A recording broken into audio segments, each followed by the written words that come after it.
Hey, this is Mark Henry doing another live stream. So I wanted to do this again. Hopefully, we'll have some people show up and we'll be able to chat. Um, so I know that I've done some videos since the last live stream. I think I've done at least one. I know it was the one about EA co-editing, asking, where is he and what happened, and then I talked a little bit about him being removed from Facebook, Instagram, and YouTube based on the recent case. This was 2020, I believe, where a young man killed his sisters and made a pact with Lucifuge. Even, I think, he signed it, and then Lucifuge's signature was supposed to be.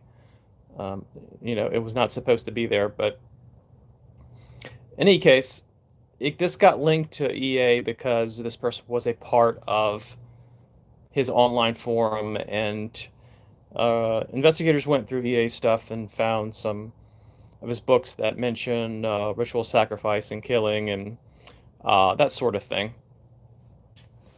So EA got kind of connected to that, and as a result, the social media platforms felt that, hey, we don't want to be associated with anybody that could incite violence, even indirectly, promote hate. So part of it, I think, is their business. And anytime you find a business that somebody that maybe in a commercial of theirs, somebody that is in that they endorse does something wrong, then of course they fire them.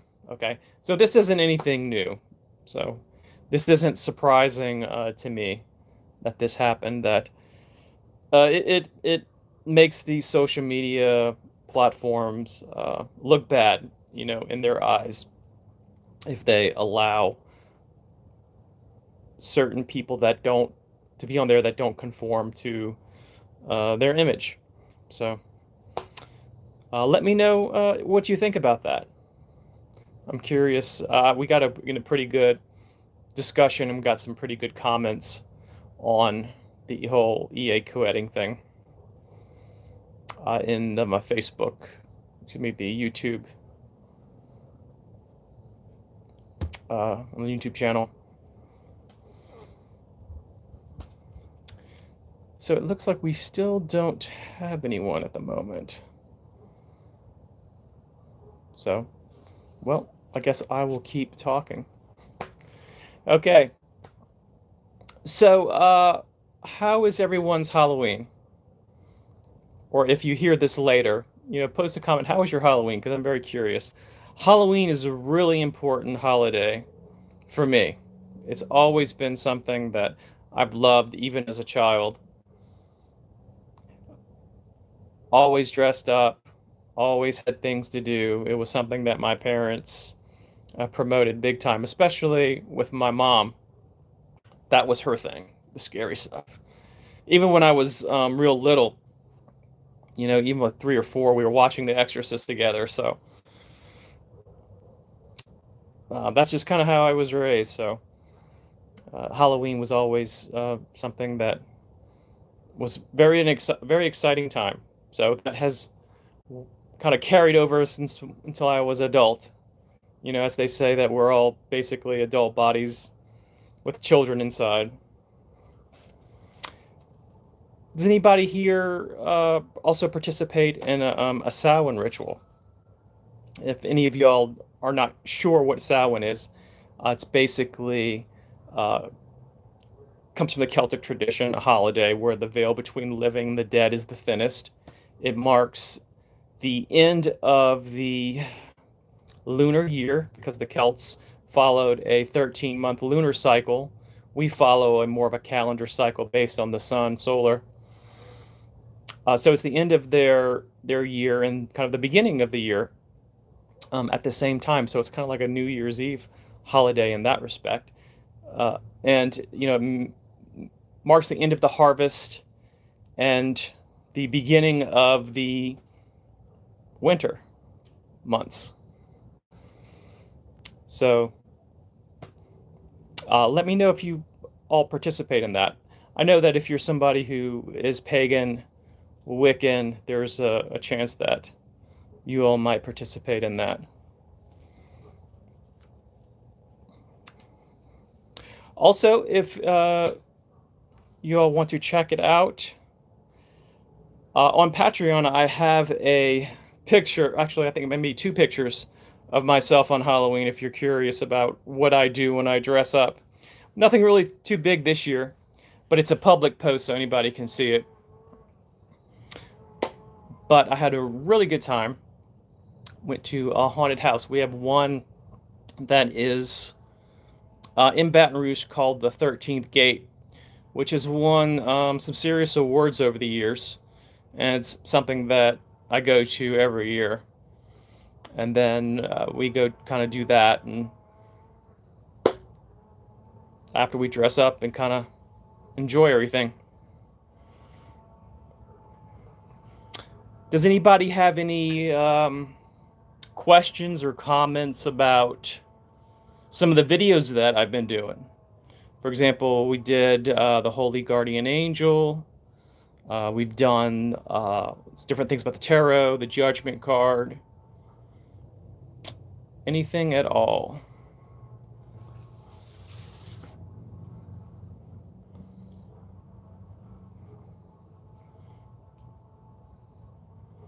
Okay, well, I see we have one person. We're going to be doing a future video. It's actually one that I'm kind of excited about. Sometimes you come across things that it's a story and you're like, that's so interesting. I want to look more into that. There was a case in the 90s about a young man. He was out with his friends, and he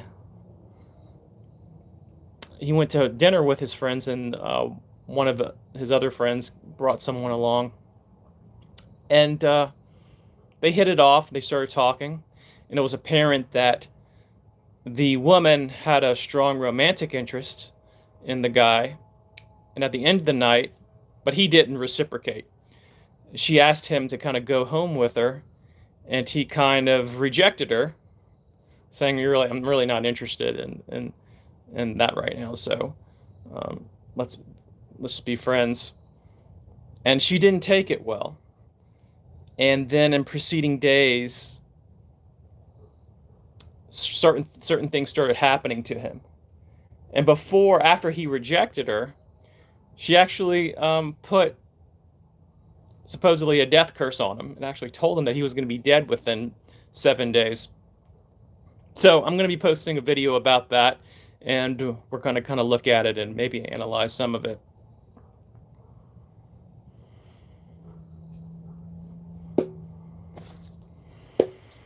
Okay, so we got 2 people.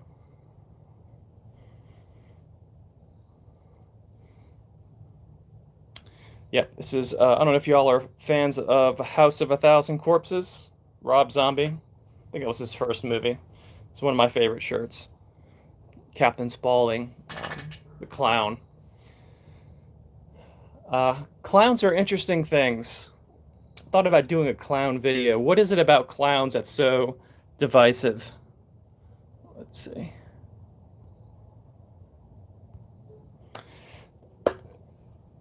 Hey, Ramon. Yeah, Rob Zombie rocks. Clowns, they're very divisive because some people love them and some people hate them. There's people have clown phobias. Children are also ambivalent about it because one of the things about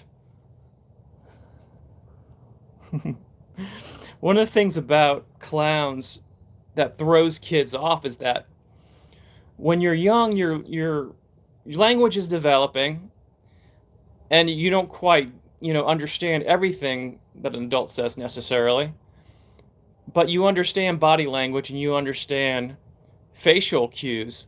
And with clowns, they have paint that prevents some of those facial cues. And it's also unnatural because we don't walk around with paint on our face. So psychologists have said, what this is. There's a reason why children and even people, some people just don't like clowns because there's something blocking us necessarily from interpreting all the signals that are coming from a human being.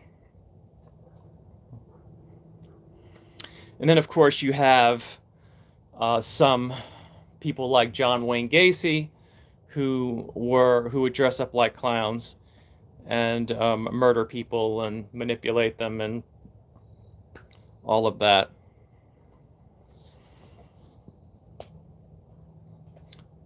But yes, this is one of my favorite horror movies.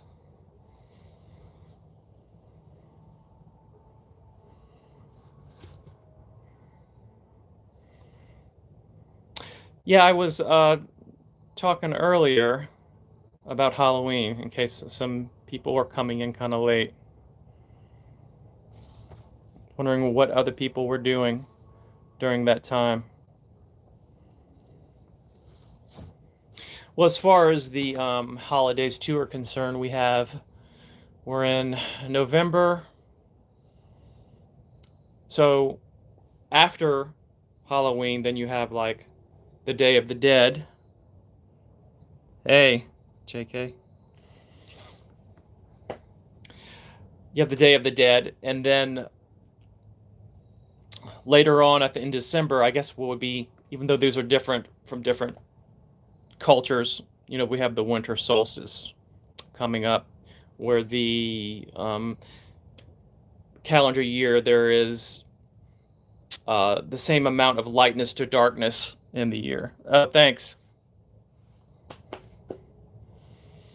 So then the days are going to start getting. It's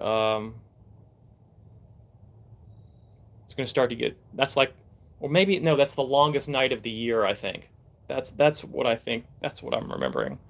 I think that's what December 21st is. So then then it shifts back the other way.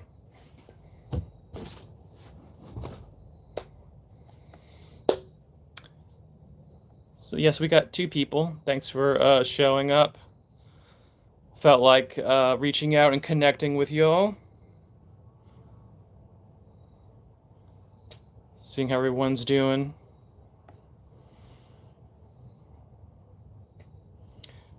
My weekend is going pretty well.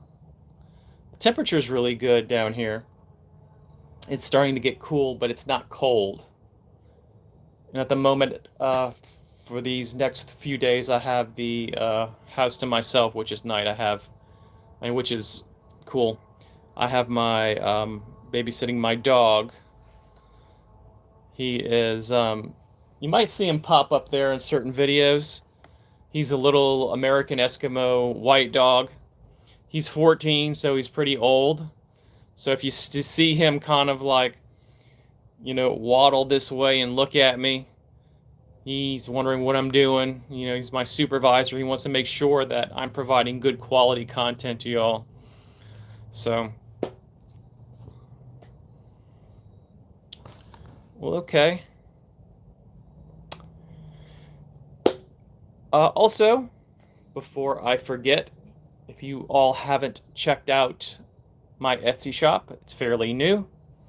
One of the things I'm really proud of. It's really cool. I have 18 or 19 different entities on there. I have about half angels and half spirits that are a little bit more on the gray side, so they're a little bit darker. But they're the ones that I feel like have the potential to help a lot of people. One of the things that I like about these attunements is that sometimes when you're doing evocation and invocations just in the standard way, and you're trying to connect with spirits, sometimes you don't feel it. Sometimes you're wondering, okay, are they really there? Did I do something wrong? With attunements, If you're attuned to it and you call it, the energy just comes. So there really isn't as much of a doubt that something is there. Also, I find that in that way, that it, let's say that you were somebody who wanted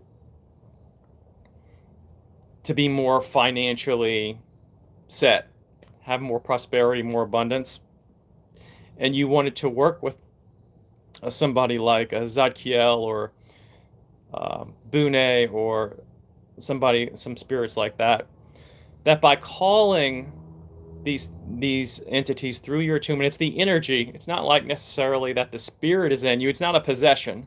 So I don't want you to think of it that. It's the, if you were to extract the energy of the entity, that is what's going through you, and you can connect with the entity through the energy, but it's not the same thing. You are not the entity. It's not a possession of any kind. However, one of the things that, as my point was going to be, that by spending time with that energy, 5-10 minutes a day, setting your intention to do something, no, it's not dangerous. Uh, in order for me to pass these attunements and sell these attunements, I have to carry them myself. I can't give it to anybody that I don't have. So I have at least 50, and nothing bad has happened to me. I'm just as sane or insane as I was before. So it's completely safe. So what I was saying is that if there's something you want in your life and that you feel like interacting with the spirit can do for you, then by carrying that energy through you, and it's all based on your will, you can do it for 5-10 minutes, and then it shuts down, and then you go about your day. Okay. Over time, what will happen is that your psychology, your psyche, will start to match with that energy, so that it isn't so much you're doing magic anymore. It's like you're changing into a magical person, which, in the accordance of what that spirit does and with the intention that you're doing. Same thing if you were somebody who wanted to be more charismatic and wanted to be more verbally seductive and be more of the person that lights up a room and, has the potential to have their choice of who they want to date, and you wanted to work with Citri. Then by working with Citri over time, you would start to become more like that person you want to be. So I see it as partial, just magic and working and manifesting things, but I see it also as just turning into the person you want to be. And you're just getting the help from the energy that's connected to the spirit. So I hope that makes sense. I haven't heard other people explain it that way, but through experience and through working with this for a while, that's exactly how it is. And I've done this a while. I started with energy work doing Reiki in 1998, and over time, various forms of Reiki, and this is just another form of energy work to me. And I've gotten really good feedback from people who are working with these attunements. I have a private group on Facebook for the people that purchase the attunements, so that they can learn and share information. I can give things to them. So it is a really good deal. And I certainly wouldn't pass anything on. I certainly wouldn't pass anything on to anyone if it was hurting myself, because that would be the first test. I am going to, when this starts to post on Facebook, give me a little time, and I'm going to post the link to the Etsy store for the attunements. I'm getting good reviews, 5-star seller, all that good stuff. And it's less about money for me, it's more about helping people, and this is something that I'm excited about. So that is that. Or as Forrest Gump said, that's all I have to say about that. Okay, guys. Is there anything else any questions or anything that y'all have? I know we have a couple people here, maybe coming in late. Any questions about the videos? I talked about EO co-editing on the past video. If you want to see a picture of me dressed up on Halloween, that's on Patreon. I'll put a link. It's for public use, so you don't have to pay anything. It's for anybody to see if you're just curious about all the weird stuff I do on Halloween. It's my favorite holiday. Any questions about previous videos? Holy Guardian Angels, Tarot cards, Judgment cards. Okay, guys. Well, I think I'm going to end this video here. Again, I'm going to have a video for y'all real soon. I don't know if it's going to be tomorrow, but it's going to be a good one. We're going to analyze a real-life case. We're going to analyze a real-life case of a woman who was rejected by a dude, and she put a death curse on him, and we'll talk about what happened to him. So hell hath no fury like a woman scorn. All right, y'all have a good weekend, and I will talk to you all later.